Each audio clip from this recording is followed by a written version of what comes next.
रवायत जो किताबुल मशाइख में बुज़ुर्गों ने लिखा है वो ये है कि नमाज के बाद हर रोज़ 1025 बार दरूद पाक को पढ़ें।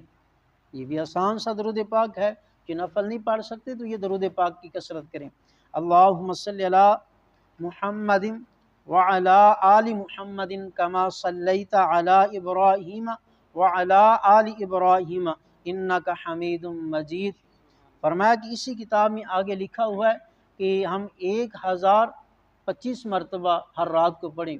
जो अगर रबी नूर शरीफ में, रबी अव्वल शरीफ में 1.25 लाख मरतबा दरूद पाक का हदिया सरकार मदीना सल्लल्लाहु अलैहि वसल्लम की बारगाह में पेश करेंगे तो हम ज़रूर हज़ूर अक़दस सल्लल्लाहु अलैहि वसल्लम की ज़ियारत होगी।